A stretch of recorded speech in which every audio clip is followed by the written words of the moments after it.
in English Reader class. I am here to explain Chapter 6, The Greatest Virtue. सबसे अच्छा आचरण. What are the different ways to serve God? भगवान की सेवा करने के कौन से अलग अलग तरीके हैं. The worship and prayer is not the only way. पूजा करना और प्रार्थना करना ही सिर्फ एक तरीका नहीं है भगवान की सेवा करने का. God always loves and care for his creation. वो अपने द्वारा बनाए गए प्राणियों से प्यार करता है और उनकी देखभाल करता है.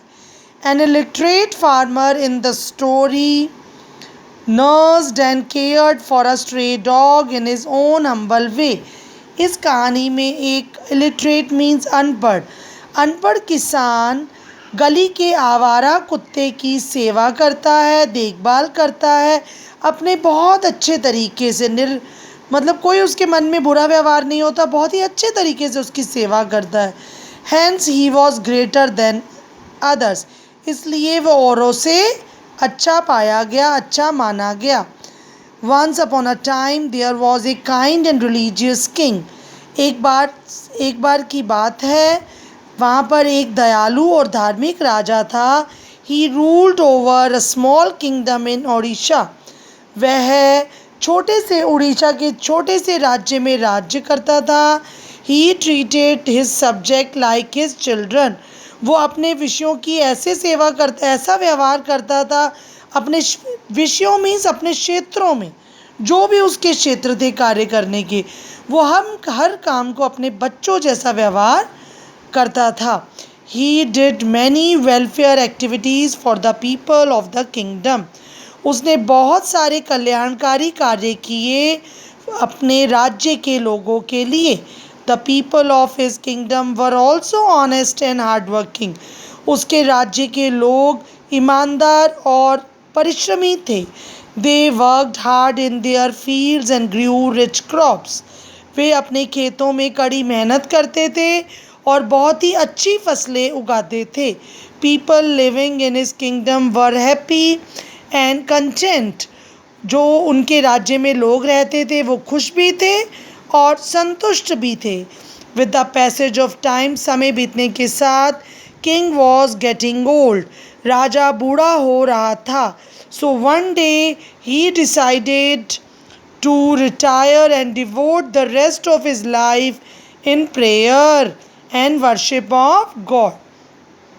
तो एक दिन उसने यह निश्चित किया कि अपनी लाइफ को वो सेवानिवृत्त करे, मतलब उस सेवा से जो राजा का काम था उससे वो मुक्ति पाए और डिवोट द रेस्ट ऑफ बाकी ज़िंदगी भगवान की पूजा प्रार्थना में बिताए. But before that he had to decide an heir to the throne. पर उसको इस समय यह अपने सिंहासन के लिए एक वारिस की आवश्यकता थी. उसको वारिस चुनने की निश्चय करने की ज़रूरत थी. He wanted that his heir should also continue the tradition of welfare activities. वो चाहता था कि जो उसका उत्तराधिकारी वारिस हो वो उसकी कल्याणकारी क्रियाओं को निरंतरता से करता रहे, परंपरागत तरीके से करता रहे, जो इनिशिएटेड बाय हिम, जो उसके द्वारा शुरू किए गए काम थे. Thus he wanted to think wisely before selecting an heir. देखिए ये ध्यान रखेंगे आप कि वह thus he wanted to think, तब इसीलिए उसने बहुत ही बारीकी से बुद्धिमत्ता से अपना वारिस चुनने का कार्य शुरू किया और वो चाहता था कि बहुत अच्छे तरीके से चुना जाए. The king had 4 sons. राजा के 4 पुत्र थे. All of them were young, brave, wise and efficient. चारों ही जवान, बहादुर, बुद्धिमान और कुशल योग्य थे. It was very difficult for him to choose his successor.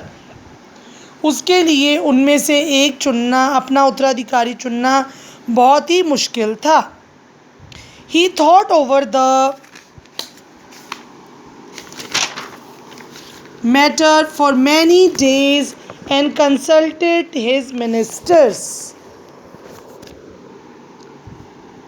उसने इस मुद्दे पर बहुत समय लगाए और अपने मंत्री से भी इसके बारे में चर्चा की। He was worried to find a suitable heir. वो बहुत चिंतित था कि मुझे एक सुनिश्चित मतलब एक बिल्कुल सही उत्तराधिकारी मिले, इसके लिए वो बहुत चिंतित था। One day he called all his 4 sons. एक बार उसने अपने चारों पुत्रों को बुलाया।